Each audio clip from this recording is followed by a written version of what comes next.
Assalamualaikum warahmatullahi wabarakatuh. Innal hamdalillah nahmaduhu wa nasta'inuhu wa nastaghfiruh wa na'udzu billahi min shururi anfusina wa sayyiati a'malina may yahdihillahu fahuwal muhtadi wa may yudlil falan tajida lahu waliyyan mursyida. Asyhadu an la ilaha illallah wahdahu la syarika lah wa asyhadu anna Muhammadan 'abduhu wa rasuluh alladzi la nabiyya ba'dah. Wa qala Allah Subhanahu wa ta'ala, ya ayyuhalladzina amanu taqullaha haqqa tuqatih wa la tamutunna illa wa antum muslimun. Wa qala 'azza man qala, ya ayyuhalladzina amanu taqullaha wa qulu qawlan sadida yuslih lakum a'malakum wa yaghfir lakum dhunubakum wa may yuti'illaha wa rasulahu faqad faza fawzan 'azima. Ya ayyuhan nasu taqu rabbakumul ladzi khalaqakum min nafsin wahidah wa khalaqa minha zawjaha wa batha minhuma rijalan katsiran wa nisaa'a wattaqullaha alladzi tasaaluna bihi wal arham innallaha kana 'alaikum raqiba. Amma ba'du, inastaqal hadithi kitabullah wa khairal hadi hadi Muhammad sallallahu alaihi wasallam wa syarrul umur muhdatsatuha wa kullu muhdatsatin bid'ah wa kullu bid'atin dhalalah wa kullu dhalalatin finnar.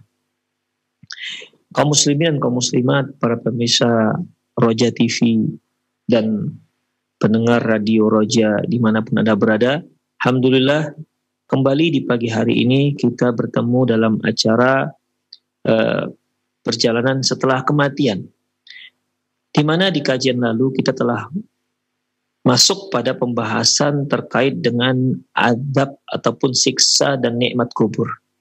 Siksa dan nikmat kubur, di mana tentunya untuk menetapkan siksa dan nikmat kubur ini hanya bisa kita ambil informasinya dari Al-Quran dan Sunnah Rasulullah Sallallahu Alaihi Wasallam. Kita juga sudah singgung bahwasanya baik siksa kubur maupun nikmat kubur ini akan dialami oleh semua manusia, akan dialami oleh semua manusia, baik yang dia meninggal dan dikebumikan maupun mereka yang meninggal tidak dalam kondisi dikebumikan, seperti dia meninggal terbakar misalnya sampai dia jasadnya menjadi debu, atau mereka yang meninggal dimakan oleh binatang buas, atau mereka yang meninggal tenggelam misalnya, ya, di mana lama terendam air sehingga kulit dan dagingnya terpencar-pencar misalnya, atau apapun cara meninggalnya, ya, maka dia tetap mengalami adab kubur. Dia tetap mengalami nikmat kubur. Ya, kalau dia seorang beriman, dia akan mendapatkan nikmat kubur. Dan apabila dia seorang yang kafir atau munafik, dia akan mendapatkan azab kubur. Dengan cara apapun meninggalnya, dikebumikan maupun tidak dikebumikan. Ikhwah rahimanallah wa iyyakum. Inilah salah satu hal yang akhirnya ada orang-orang yang tidak percaya dengan adanya azab kubur. Padahal Al-Quran dan Rasulullah Sallallahu Alaihi Wasallam dengan tegas dan sangat gamblang menjelaskan tentang adanya azab kubur. Ini dikarenakan menurut mereka bahwasanya tidak masuk akal mereka, ya, tidak masuk akal mereka. Bagaimana mungkin seorang yang mati dibakar kemudian berubah menjadi debu dan debunya diterbangkan ke hawa, lantas kemudian dia mendapatkan azab kubur sementara dia tidak dikubur, ya, sementara dia tidak dikubur. Demikian ikhwah. Sehingga atas modal akal itulah mereka mengingkari adanya azab kubur. Wa ankarat al-malahidah wa man tamadhhaba bimadhhabil falasifat minal islamiyyin adab al-kubri. Adapun orang-orang ateis dan orang-orang filosof, ya, mereka mengingkari adanya adab kubur. Wa qalu laisa lahu haqiqah Mereka katakan adab kubur itu tidak hakiki. Ya mungkin menurut mereka adab kubur itu hanya berupa simbol-simbol untuk makna-makna tertentu. Tidak hakiki adanya adab di dalam kuburan seseorang. Wahtajju bidzalika bi annahum yaftahuna al-qubur fala yarawna syai'an mimma akhbarat bihin nusus. Alasan mereka pernah membongkar kuburan. Ternyata mereka tidak melihat apa yang diberitakan oleh nas-nas, tidak menjumpai apa yang diceritakan oleh baik Al-Quran maupun hadis Rasulullah Sallallahu Alaihi Wasallam. Ikhwah rahimanallah wa iyyakum, sudah sering kita singgung bahwasanya ketika kita bicara masalah ilmu gaib, masalah gaib, maka akal pikiran kita itu akan sangat terbatas untuk bisa menjangkaunya. Ya. Sangat terbatas. Saya ulangi bahwasanya kalau kita sudah bicara masalah gaib, maka akal dan pikiran kita itu sangat terbatas untuk menjangkaunya. Seperti yang kita katakan tadi bahwasanya dalam sebuah hadis bahwasanya Rasulullah Shallallahu Alaihi Wasallam menyatakan setelah ruh dicabut dan dinaikkan ke langit, lantas nanti dikembalikan ke jasadnya. Oke lah kalau jasadnya jasad orang yang memang normal dikebumikan di sebuah kuburan. Bagaimana dengan jasad orang-orang seperti orang-orang kafir yang jasad mereka dibakar, ya, yang dibakar dan dia tidak dikebumikan. Terus kembali kemana? Kembali ke debunya. Ini tidak bisa dinalar oleh akal kita. Demikian ikhwah. Ya, hal-hal seperti ini tidak bisa jadi alasan untuk mengingkari perkara tersebut. Karena nggak masuk akal, lantas kita mengingkari hal-hal seperti ini. Ikhwah, kalau seandainya kita jadikan akal kita sebagai standar kebenaran, maka banyak sekali perkara-perkara yang harus kita ingkari. Tidak hanya masalah gaib, bahkan urusan dunia kita pun harus kita ingkari. Terlalu banyak, ikhwah, terlalu banyak. Ikhwah rahimanallah wa iyyakum. Makanya tidak bisa akal itu dijadikan standar untuk menetapkan kebenaran, standar untuk dijadikan sebagai sumber kebenaran. Ini dikarenakan akal manusia itu terbatas. Kemudian di samping itu akal itu ikhwah punya keterbatasan berbeda yang satu dengan yang lain. Ya, punya keterbatasan yang berbeda yang satu dengan yang lain. Ikhwah rahimanallah wa iyyakum. Coba perhatikan bagaimana iblis menjadi sesat gara-gara dia andalkan akalnya.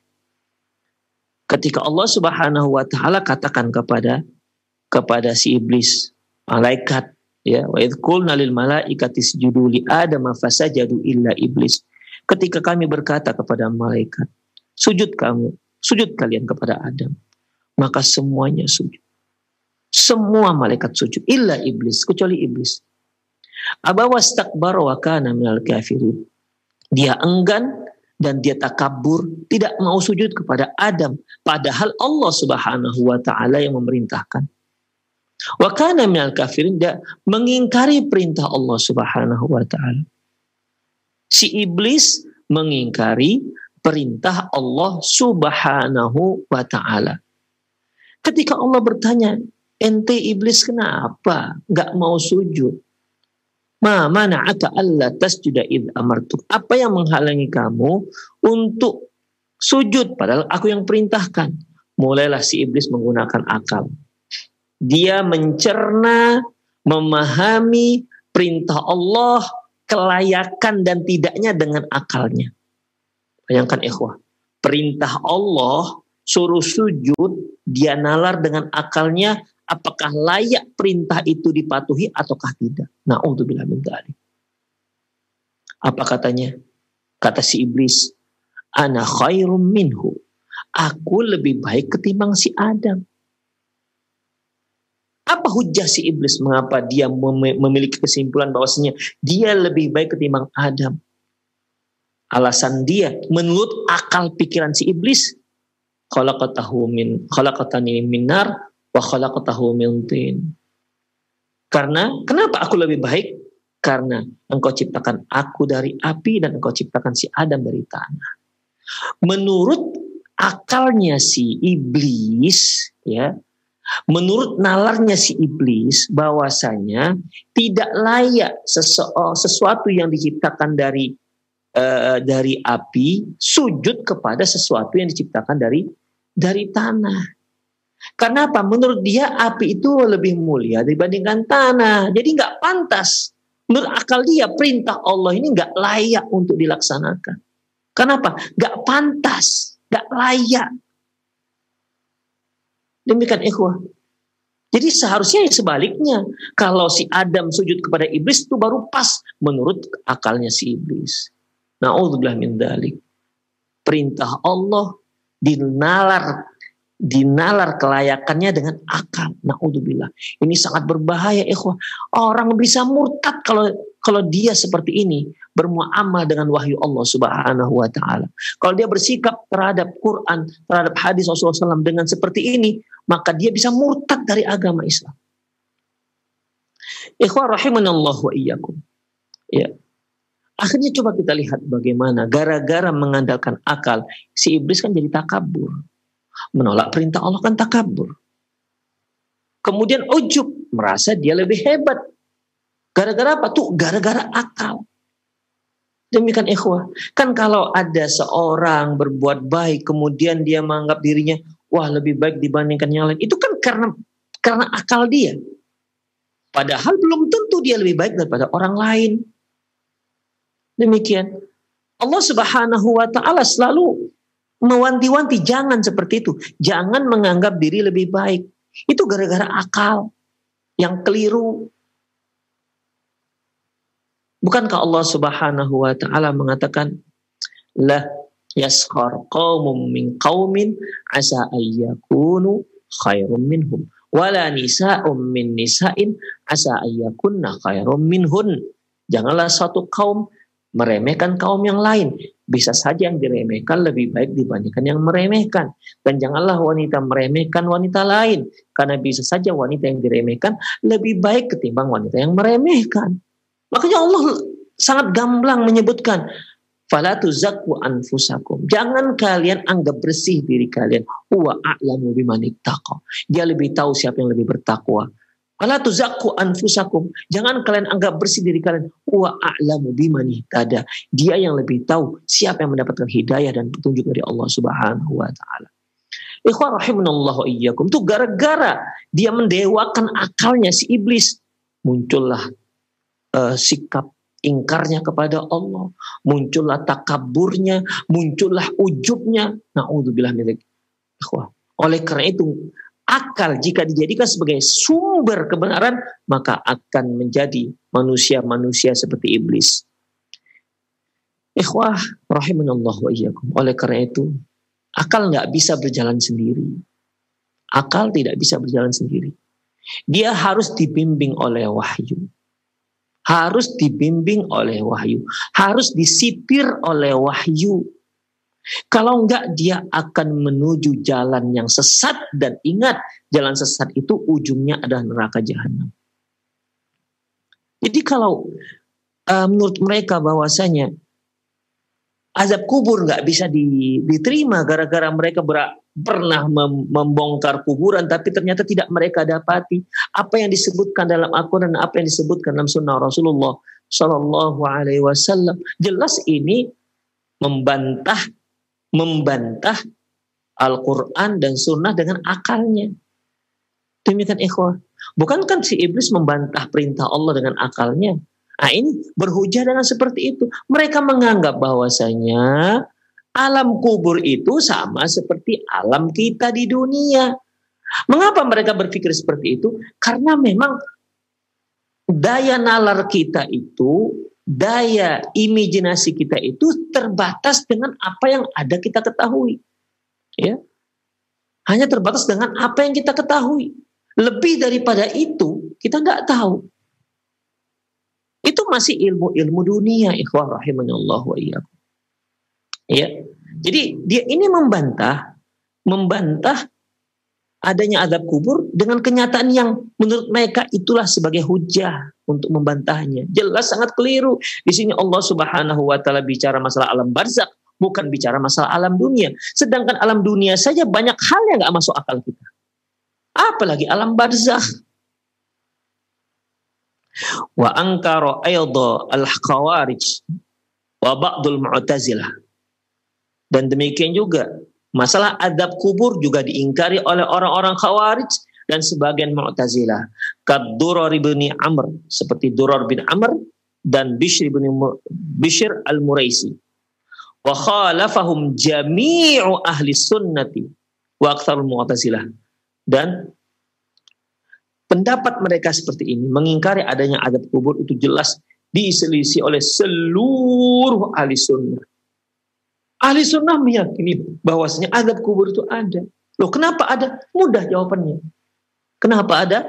Jawabannya mudah. Karena ada dalam Al-Quran dan ada dalam sunnah Rasulullah Sallallahu Alaihi Wasallam. Bahkan umumnya orang Mu'tazilah juga mengingkari mereka. Sebagian orang Mu'tazilah juga menerima adanya azab kubur. Demikian ikhwah rahimani Allah wa iyyakum. Wa haula'i kadzdzabu bima lam yuhitu bi'ilmi.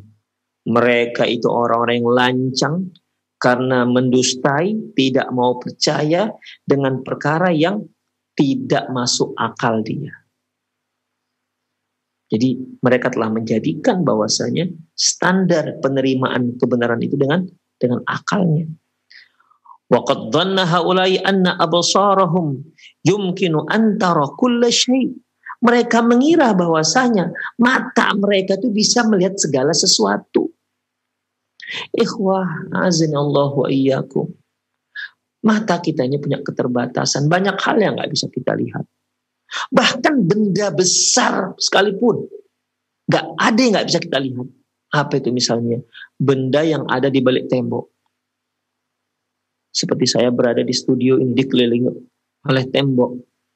Demikian. Ketika lewat kendaraan, hanya bisa diketahui oleh telinga saya. Mata saya nggak mengetahui. Padahal gede itu mobilnya. Kenapa nggak bisa? Karena mata kita terbatas. Ya, itu satu hal yang benda-benda konkret, ikhwah. Benda-benda konkret yang bisa kita lihat nyata. Ternyata hanya dengan dihalangi oleh tembok, dihalangi oleh dinding, kita sudah tidak mampu untuk melihatnya. Lemah manusia itu. Wa anna asma'ahum yumkinu an tasma'a kulla syai'. Dan mereka mengira bahwasanya pendengaran mereka bisa mendengar semuanya. Tentu tidak, ikhwan. Oke, kita bisa mendengar. Tapi seberapa kilohertz yang bisa kita dengar? Gelombang suara yang seberapa kilohertz yang bisa kita dengar? Demikian. Suara yang bagaimana yang bisa kita dengar? Banyak suara, terlalu banyak suara yang nggak bisa kita dengar. Itu di alam nyata dari benda-benda yang konkret, dari benda-benda yang konkret yang nampak di mata kepala kita. Kemudian, wa nahnu al-yawm na'lamu min asraril kaun ma kanat asma'una wa absaruna ajizatun an sima'ihi wa ru'yatihi. Dan kita lihat hari ini, ikhwah, kita mengetahui rahasia-rahasia alam semesta, di mana itu semua tidak bisa kita dengar, di mana pendengaran kita, penglihatan kita itu sulit untuk melihatnya. Mata kita nggak bisa melihatnya, telinga kita nggak bisa melihatnya, telinga kita nggak bisa mendengarnya. Demikian ikhwah, seperti kita lihat misalnya adanya kuman, adanya bakteri. Sebelum adanya mikroskop, ya, kita nggak bisa melihat bakteri. Dan alhamdulillah setelah ada mikroskop, barulah kita ketahui adanya bakteri ternyata. Itu alam nyata, ikhwah rahimanallahu wa iyyakum. Oleh karena itu, ikhwah azzallahuikum, Wa man amana billahi saddaqa khabarah. Barang saya beriman terhadap Allah, dia pasti akan mempercayai berita-berita yang diberitakan oleh Allah Subhanahu wa taala kepada kita. Oleh karena itu ikhwah rahimanallahu wa iyyakum, ya. Kita nggak bisa mengandalkan semua potensi kita untuk mengetahui segalanya, nggak bisa. Ikhwah, manusia sebagaimana yang kita ketahui bentuknya, dia punya potensi, seluruh potensi itu, seluruh sumber dayanya, ya, itu semua terbatas. Semua terbatas. Dia punya kaki yang membawanya untuk berjalan. Dan itu ada batasannya. Kalau dia berjalan hingga nanti satu titik, dia tak mampu lagi berjalan. Dia punya tangan yang bisa bekerja dengan tangan. Bisa. Tapi nanti tangan ini punya satu titik di mana dia lemas. Lemah. Habis dayanya. Habis kekuatannya. Tidak mampu lagi untuk bergerak. Punya batasan untuk bergerak. Apalagi ikhwah. Mata. Mata bisa melihat. Tapi akan ada satu titik di mana mata tak mampu lagi melihat. Harus memakai peralatan yang canggih untuk bisa melihat yang lain. Oke. Tapi apakah peralatan canggih itu juga bisa melihat semuanya? Ternyata juga tidak. Peralatan secanggih-canggihnya tetap ada batasannya. Tetap ada batasannya. Demikian ikhwah rahimanallahu iyyakum. Pendengaran, ya kita bisa mendengar suara-suara. Tapi tetap saja ada batasannya. Kalaupun kita menggunakan peralatan yang sangat canggih, maka memperkuat pendengaran kita. Tetap saja peralatan canggih itu ada batasnya. Demikian ikhwah rahimanallahu wa iyyakum. Kejadian seperti hilangnya kapal Nanggala, kapal selam Nanggala, baru dapat beberapa waktu yang lalu. Setelah sekitar 3 hari lebih hilang. Mana kehebatan daya lihat manusia? Mana kehebatan daya dengar manusia? Mana kehebatan daya deteksi manusia dengan menggunakan peralatan canggih? Tetap berbatas, ikhwah.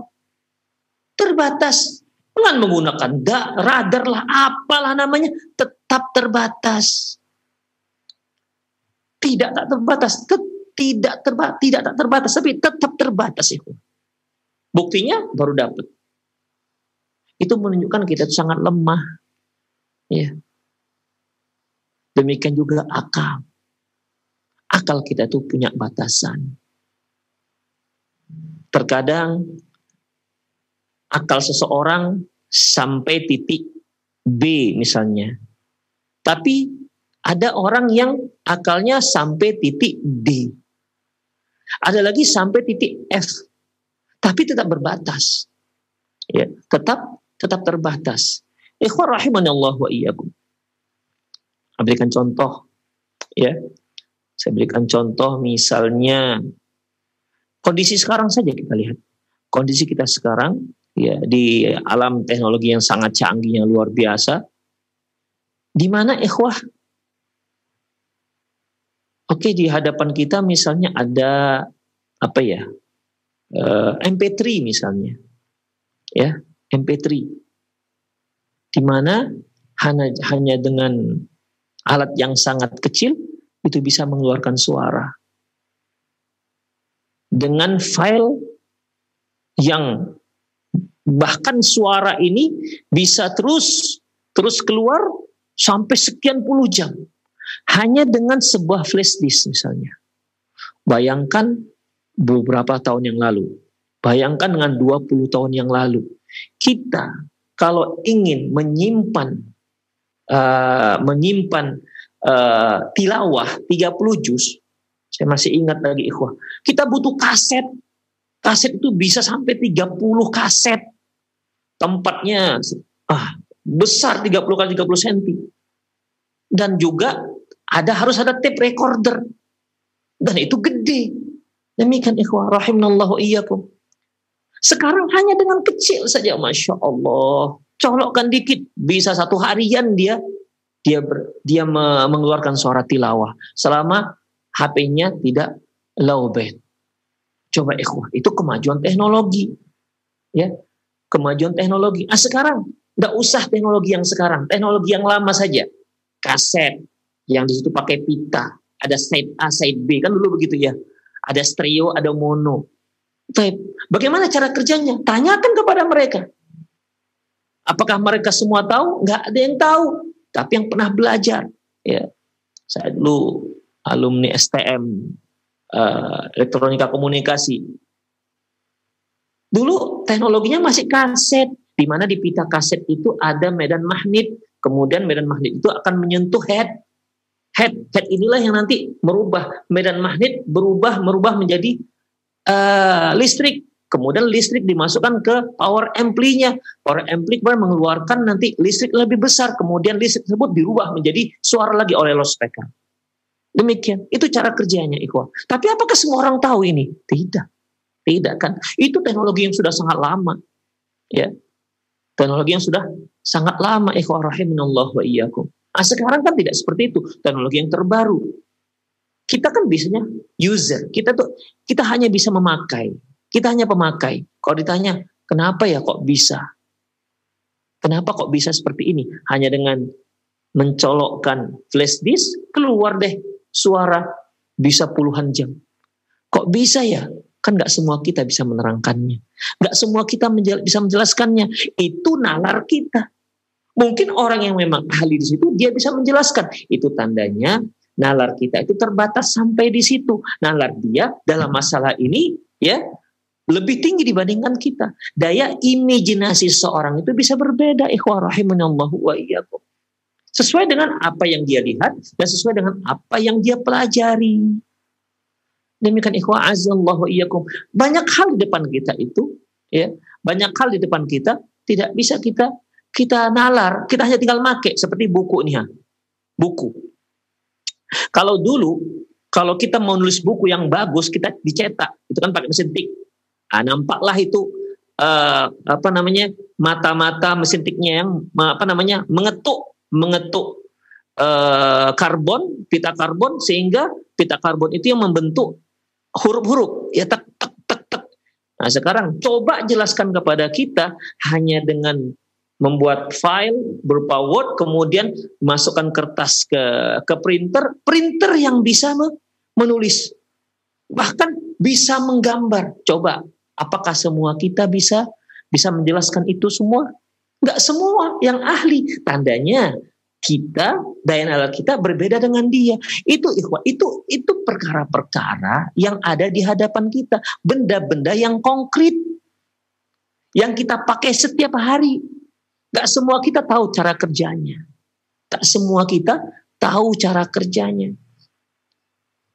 30 tahun yang lalu, kita hanya bisa teleponan dengan telepon yang ada sambungan kabel. Tak ada kabel, tak bisa telepon. Demikian ikhwah. 30 tahun yang lalu, kalau kita mau nelpon keluar kota, yang murah, di bawah jam 6 pagi.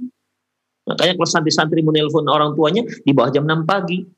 Demikian, ngantri di wartel dulu, warung telekomunikasi. Belum ada orang yang menggunakan telepon tanpa wireless. Belum ada.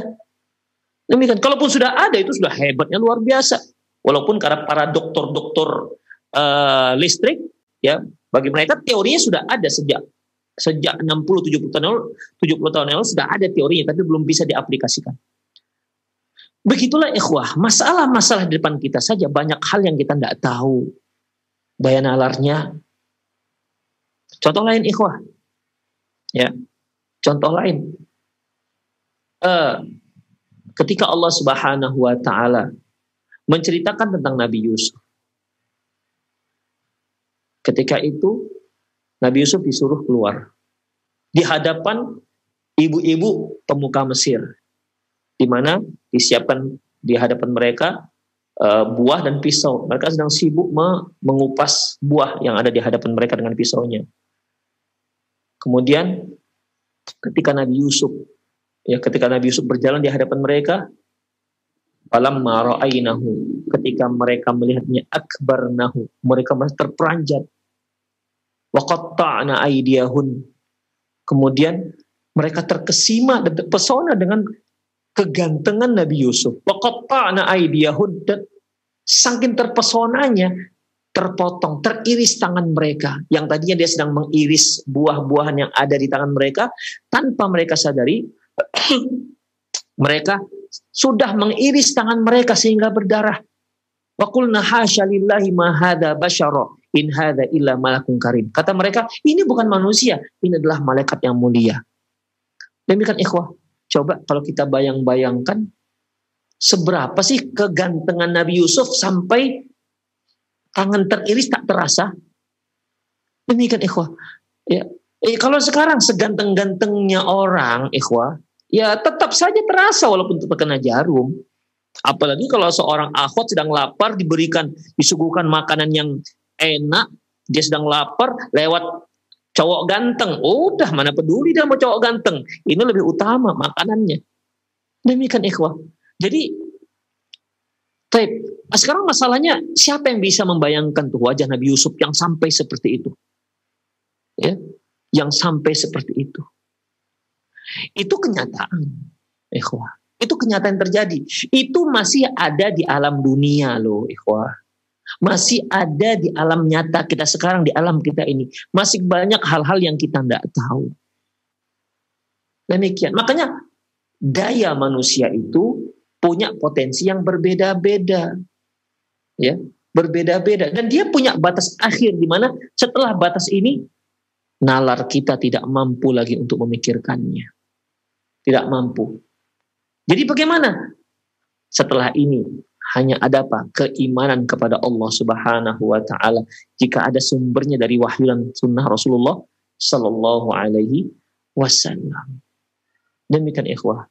Para pemirsa rahimani Allah wa iyyakum. Jadi jangan sekali-sekali menjadikan akal sebagai sumber akidah. Niscaya akan sesat seperti iblis. Akan sesat seperti iblis. Karena daya nalar kita itu terbatas.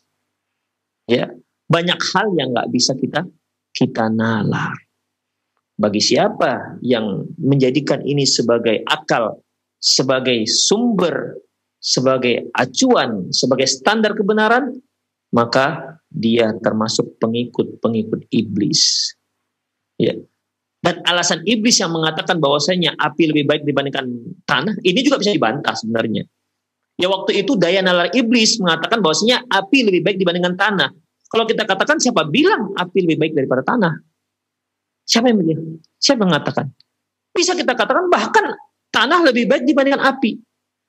Kita bantah akalnya si iblis dengan akal kita juga. Coba, kehidupan dunia ini, itu kan sumber dari tanah. Manusia hidup dari tanah. Makan dari tanah. Air dari tanah. Demikian ikhwah. Api bisa membakar. Dia hanya dibutuhkan untuk beberapa hal saja. Tapi tanah nggak bisa orang hidup tanpa tanah. Demikian. Jadi apa? Tanah lebih baik dibandingkan dibandingkan api. Jadi keliru menurut akal kita, keliru akalnya si iblis. Demikian. Jadi akal itu bisa saja dibantah. Ikhwah rahimanallah wa iyyakum. Tapi kalau wahyu nggak bisa dibantah. Ya. Kalau wahyu katakan begini, maka sami'na wa amanna. Kita beriman dan kita mendengar dan kita beriman dengan wahyu tersebut. Jangan kita akal-akalin. Kalau nggak masuk akal kita, sudah kita beriman. Ya, kita beriman. Dan ingat para pemirsa, ingat satu kaidah. Ya. Syariat itu datang membawa hal-hal yang menakjubkan, bukan hal-hal yang mustahil. Ya, syariat datang membawa hal-hal yang bukan mustahil, tapi tidak dinalar oleh akal. Demikian ikhwah. Ya, akal nggak bisa menalarnya, tapi bukan berarti mustahil. Kemarin saya berikan contoh ya, atau contoh berikutnya ini seperti kalau kita bicara dengan orang tua kita, ya mungkin dengan ibu kita lah, sekitar yang tahun 80-an ke bawah, kita bicara bahwasanya kita bisa bicara dengan HP dibawa kemana-mana. Mungkin dia katakan, mana mungkin itu terjadi. Kalau pakai kabel masih mendingan, karena ada sistem telekomunikasi kabel pada waktu itu.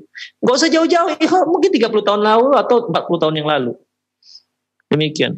Kita bisa nengok langsung orangnya di HP melalui, dia juga bisa dengan jarak ribuan kilometer, kita bisa melihat wajah orang yang kita ajak untuk bicara.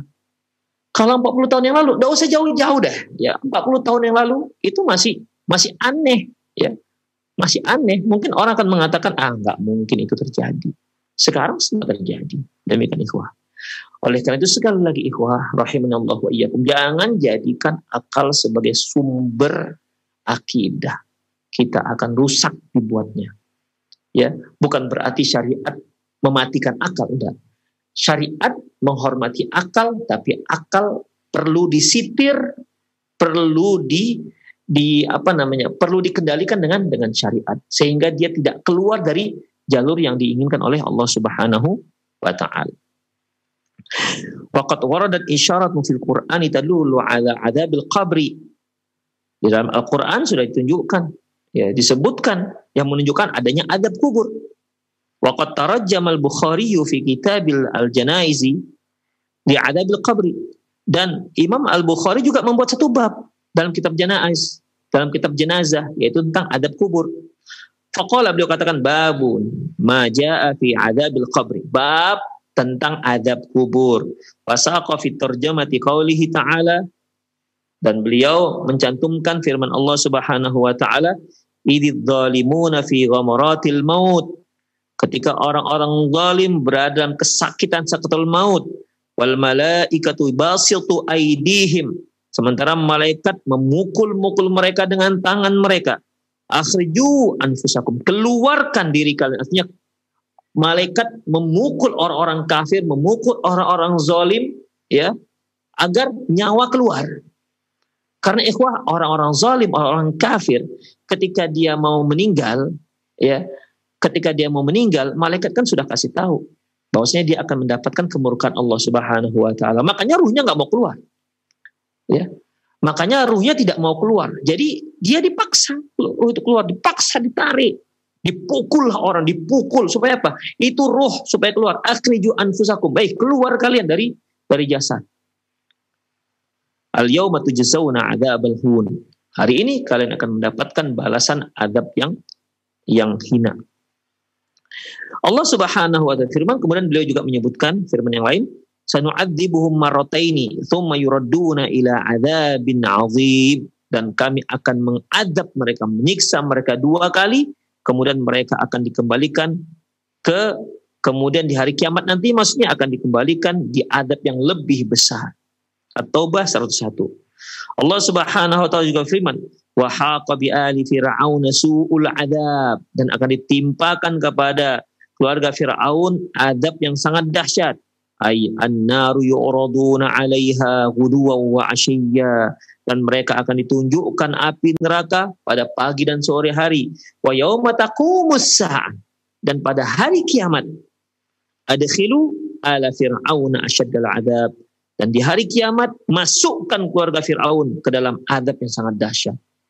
Demikian ikhwah. Jadi 3 ayat ini menunjukkan adanya adab kubur. Mari kita lihat bagaimana penjelasannya. Wal ayatul ula allati saqaha al-Bukhari innama hiya fi ta'dzibil malaikatil kuffara fi halil ihtidar kama sabaqa biyanu. Ayat yang pertama yaitu ketika orang zalim dalam sakaratul maut, malaikat memukul-mukul mereka, ya, supaya memaksa agar roh mereka keluar dari jasadnya. Yaitu malaikat sedang menyiksa orang-orang kafir, ya, sebagaimana sudah dijelaskan. Wal ayatus tsaniyah tadullu ala anna hunaka adzabaini. Adapun ayat yang kedua menunjukkan adanya 2 azab. Sayusibanil munafiqin qabla adzab yaumil qiyamah, yang akan ditimpakan kepada orang-orang munafik sebelum mereka mendapat azab di hari kiamat. Al-adzabul awwal ma yusibuhumullahu bihi fid dunya. Azab yang pertama yang Allah timpakan adab kepada mereka di dunia, imma bi'iqabi min indih, bisa jadi dengan langsung Allah turunkan adabnya, wa imma bi'aidil mu'minin, atau dengan melalui tangan orang-orang mukmin. Wal adabus tsani, adapun adab yang kedua, adabud dunya, adabul qabr. Adapun adab yang kedua yaitu adab kubur. Demikian ikhwah rahimanallahu wa iyyakum. Jadi qala Hasan al-Basri, sanu'adzibuhum marratain, kami akan adab mereka dua kali, yaitu adabud dunya wa adabul qabr. Adab dunia dan adab kubur. Kita perhatikan kembali ayatnya ikhwah. Allah Subhanahu wa taala menyatakan tentang orang munafik, sanu'adzibuhum marratain, kami akan adab mereka dua kali. Ini satu adab, ya. Summa yuradduna ila adabil azim. Kemudian mereka summa yuradduna ila adabil azim, kemudian mereka akan mendapatkan adab yang pedih. Jadi adab yang pedih ini, yang terakhir ini, yaitu adab di hari kiamat. Ya. Berarti sanu'adzibuhum marrataini, akan kami adab mereka dua kali, berarti sebelum hari kiamat. Demikian, ya. Sebelum hari kiamat. Baik. Mereka akan mendapatkan adab dua kali sebelum hari kiamat, ya, yaitu adab yang pertama, adab mereka sebelum mereka meninggal, adab kedua yaitu adab ketika mereka setelah meninggal. Adab kedua setelah mereka meninggal, itulah yang disebut dengan adab kubur. Jadi ayat menunjukkan bahwasanya adanya adab kubur. Wa qala at-Tabari wal aghlab anna ihdal marrataini adabul qabr. Berkata Imam Tabari bahwasanya salah satu daripada adab yang dua kali itu adalah adab kubur. Wal ukhra tahtamilu ahadu ma taqaddama dzikruhu minal jau'i was-sabi wal qatli wal idlali aw ghairi dzalik. Adapun adab yang pertama, ya, adab yang pertama sebagaimana telah yang lalu, bisa dikarenakan mereka kelaparan, atau mereka dijadikan budak, atau mereka dibunuh, atau mereka dihinakan dan lain-lainnya. Demikian ikhwah. Jadi itu tafsiran sanu'adzibuhum marratain. Ya, sanu'adzibuhum marrataini, kata Imam Tabari, yang salah satu yang dua kali itu adalah adab kubur. Adapun adab yang satu lagi itu di dunia. Wa ayatus salitsah. Adapun ayat yang ketiga, hujjatun wadhihatun li ahli sunnatil ladzina athbatu adabal qabri. Adapun ayat yang ketiga yaitu an-nar yu'raduna 'alaiha ghuduwan wa 'ashiyyan. Neraka diperlihatkan kepada mereka pada pagi dan sore hari. Wa yauma taqumus saah, di hari kiamat nanti, adkhilu ala fir'auna asyaddal 'adzab, masukkan keluarga Firaun ke dalam adab yang sangat dahsyat. Fa innal haqqa tabaraka ta'ala qarrara anna ala fir'auna yu'raduna 'alan nari ghuduwan wa 'ashiyya. Bahwasanya Allah Subhanahu wa taala menetapkan bahwa keluarga Firaun akan diperlihatkan kepada mereka api neraka pagi dan sore hari. Wa hadza qabla yaumil qiyamah, dan ini sebelum hari kiamat. Li'annahu qala ba'da dzalik, karena Allah setelah itu mengatakan, ya, saya ulangi, an-naru yuraduna 'alaiha ghuduwan wa 'ashiyya. Allah memperlihatkan kepada keluarga Firaun api neraka di pagi dan sore hari. Setelah itu Allah katakan, wa yauma taqumus saah, nanti setelah terjadinya hari kiamat, adkhilu ala fir'auna asyaddal 'adzab, masukkan keluarga Firaun ke dalam adab yang sangat dahsyat. Demikian. Ghafir ayat 36. Qala al-Qurtubi jumhur ala anna hadzal 'ard yakunu fil barzakh. Jumhur para ulama, mayoritas para ulama menyatakan bahwasanya keluarga Firaun diperlihatkan api neraka pagi dan sore hari, ini adalah di alam barzakh, dan itulah adab kubur. Wa huwa hujjatun fi tathbiti adabul qabri. Ini merupakan hujjah, penjelasan yang sangat jelas tentang penetapan adanya adab kubur.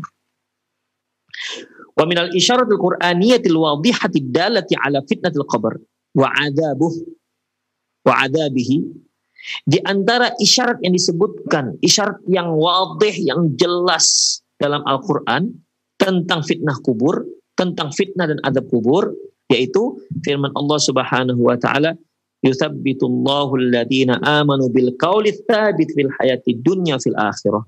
Allah Subhanahu wa taala menetapkan, memberikan keteguhan kepada orang-orang beriman dengan ucapan yang teguh fil hayati dunya, di kehidupan dunia, wa fil akhirah, dan di hari akhirat. Ibrahim ayat 27. Wa fil hadisi alladhi yarwihi al-Barra' bin Azib, dalam hadis yang diriwayatkan oleh Barra' bin Azib radhiyallahu anhuma, anin Nabi sallallahu alaihi wasallam, qala, dia berkata, idza uq'idal mu'minu fi qabrihi utiya thumma syahida alla ilaha illallah wa anna muhammadar rasulullah.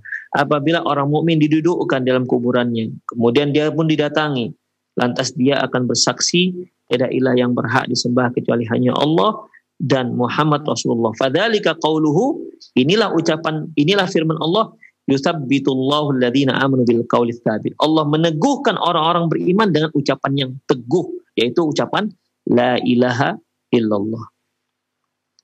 Wa fi riwayatul ukhra, dalam riwayat yang lain, wa zada, ada tambahan, yusabbitullahu alladziina amanu nazalat fi adabil qabri, yaitu yang dimaksud adalah yusabbitullahu alladziina amanu, Allah Subhanahu wa taala memberikan keteguhan orang-orang beriman dengan ucapan yang teguh, yaitu nazalat fi adabil qabri, yaitu turun pada tentang adab kubur. Hadis ini diriwayatkan oleh Imam Bukhari.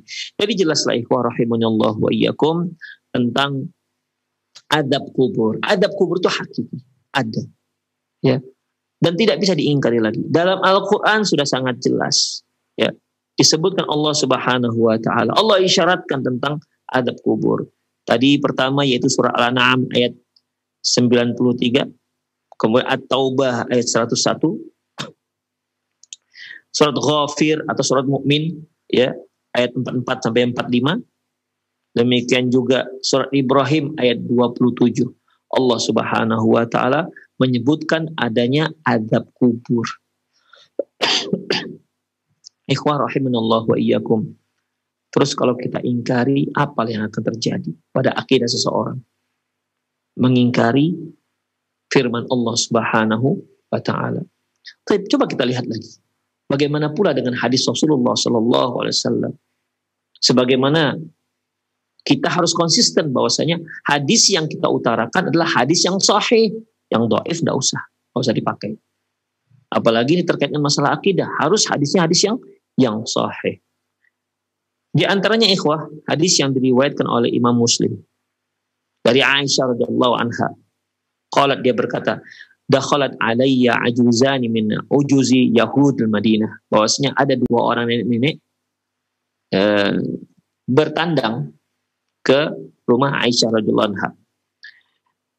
Faqalata, mereka mengatakan, inna ahlul kubri yu'adzabuna fi kuburihim, sesungguhnya penghuni kubur itu akan diadab di kuburannya kelak.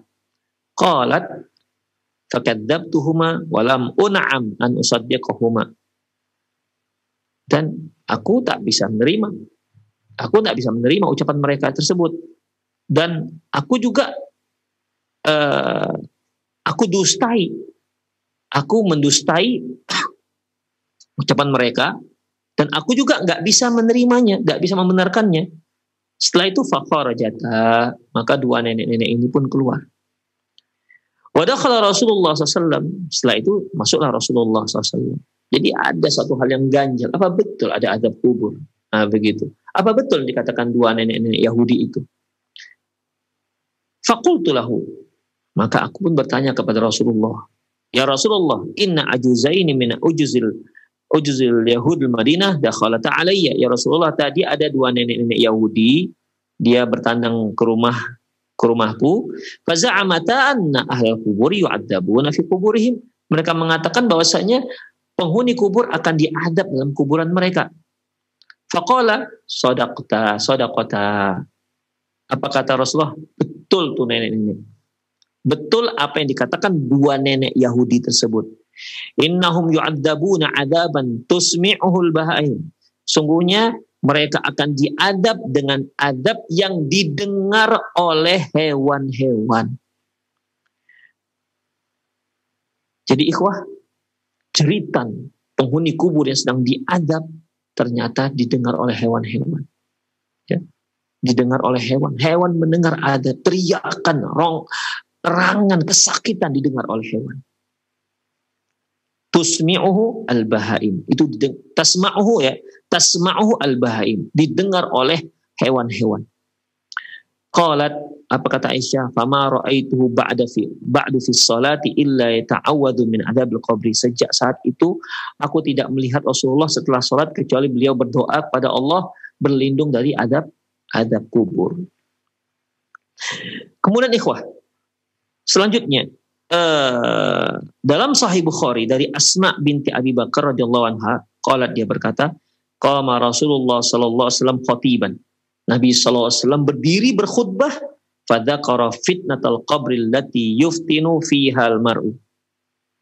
Maka beliau menyebutkan, menyinggung tentang adab fitnah kubur yang akan dialami oleh setiap orang. Falamma dzakara dzalika dajjal muslimuna dajjah. Ketika beliau menyebutkan masalah ini, ya, fitnah kubur, menyebutkan adab kubur, maka kaum muslimin yang mendengarnya pun riuh, gaduh, wah, merasa cemas tentang diri mereka. Mereka nanti bagaimana? Cemas, dajjal, muslimuna dajjatan. Kaum muslimin menjadi riuh, gaduh. Hadis ini diriwayatkan oleh Imam Bukhari. Dan dalam hadis yang diriwayatkan oleh Imam Nasa'i ada tambahan, halat baini wa baina an afhama kalama Rasulullah SAW. Karena suara jadi gaduh ketika Rasulullah katakan, setiap orang akan mendapatkan fitnah kubur. Setiap orang akan mendapatkan ujian kubur, fitnah kubur. Kalau mereka berhasil menjawabnya, maka mereka akan mendapatkan nikmat kubur. Kalau tidak, mereka akan mendapatkan azab kubur.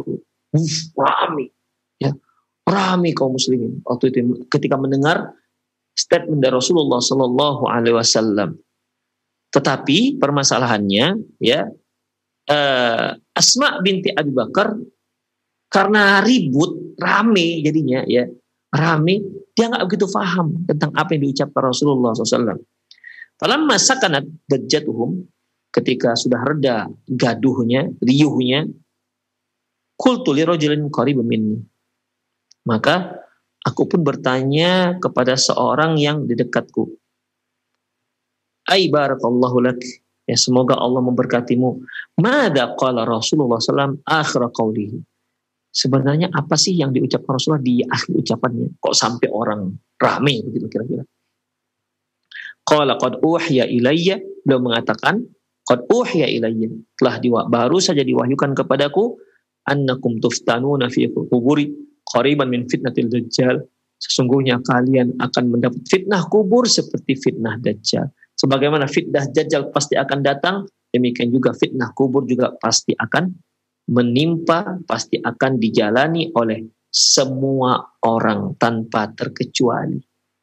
Ya, tanpa terkecuali. Demikian ikhwah rahimanallahu wa iyyakum. Jadi dari hadis Rasulullah SAW, Sahih, riwayat Bukhari, riwayat Imam Muslim, ini merupakan kitab hadis yang talakat ummah biqabuliha, yaitu yang umat kaum para ulama sepakat menerima hadis-hadis yang diriwayatkan oleh Imam Bukhari maupun Imam Muslim, ya, sudah diakui akan kesahihannya. Demikian juga apalagi Al-Quran, ikhwah, yang menyebutkan dengan sangat gamblang mengisyaratkan adanya adab kubur. Lantas apalah lagi alasan kita untuk menolak adab kubur ini? Apalagi alasan kita untuk menolaknya? Akal, na'udzubillah, ya, akal tidak bisa menalar adab kubur, tidak bisa, ikhwah, karena keterbatasannya. Seperti yang pernah saya singgung bahwasanya seorang itu bisa menalar dikarenakan pengalamannya, dan dia juga atau informasi dari orang lain. Informasi dari orang lain itu pun bisa saja dia tidak terima karena akal dia yang terbatas. Akal orang yang memberikan informasi mungkin lebih luas dibandingkan akal dia. Demikian ikhwah rahimanallahu wa iyyakum. Ya. Demikian juga azab kubur. Azab kubur tak pernah dilihat oleh seorang manusia pun. Adapun yang pengalaman katanya pernah dia, ya ada yang membongkar kuburan, ternyata ada di situ mayatnya, jenazah sudah terbakar, itu kan asumsi-asumsi saja ikhwah. Rahimanallahu. Bisa saja iya, bisa saja enggak, ya. Bisa iya, bisa enggak. Demikian ikhwah rahimanallahu wa iyyakum. Sebagaimana yang pernah kita singgung, ada kisah bahwasanya ketika mayat dibongkar lagi karena kebutuhan untuk otopsi, lantas ketika dibongkar ternyata mayatnya wangi, oh ini berarti penduduk surga. Enggak bisa juga kita klaim bahwasanya orang ini pasti masuk surga karena alasan bau aroma wangi yang keluar dari jenazah tersebut. Atau setelah sekian tahun dibongkar ternyata jenazahnya masih utuh, oh ini pasti penduduk surga ini. Enggak bisa juga kita klaim seperti itu. Demikian ikhwah rahimanallahu wa iyyakum. Jadi mengenai azab kubur, ya, azab kubur nggak ada seorang pun yang pernah pengalaman sehingga memberitahukan kepada kita, ya, nggak ada pengalaman dia, kemudian dia keluar dari kuburan dan menceritakan kepada kita. Belum ada yang pernah terjadi ikhwah. Jadi sumber satu-satunya yang bisa kita percaya yaitu dari Al-Quran dan Sunnah Rasulullah SAW, dan kita wajib untuk mengimani Al-Quran dan mengimani sunnah Rasulullah Sallallahu Alaihi Wasallam yang sahih, ya, apakah itu terkait dengan hukum maupun terkait dengan berita-berita gaibnya. Demikianlah ikhwah rahimanallahu wa iyyakum, para pemirsa Roja TV dan pendengar radio Roja dimanapun Anda berada. Semoga kajian kita ini bermanfaat, bahwasanya adab kubur itu ada, dan keliru kalau seorang manusia menstandarisasikan kebenaran dengan akalnya. Sekali lagi, akal kita terbatas, sebagaimana potensi kita seluruhnya terbatas. Banyak hal yang tidak bisa kita capai dan banyak hal yang tidak bisa kita nalar karena keterbatasan kita. Demikianlah para ikhwatiddin rahimallahu iyyakum, semoga kajian kita ini bermanfaat. Bila kurang mohon maaf, aku qouli hadza wa astaghfirullah li wa lakum wa lisal muslimin innahu wal ghafurur rahim. Kita akhiri kajian kita pada pagi hari ini dengan mengucapkan subhanakallahumma wa bihamdik asyhadu an la ilaha illa anta astaghfiruka wa atubu ilaik. Wa sallallahu ala nabiyina Muhammad wa ala alihi wa ashabihi ajmain. Wa akhir da'wana alhamdulillahirabbil alamin. Assalamualaikum warahmatullahi wabarakatuh.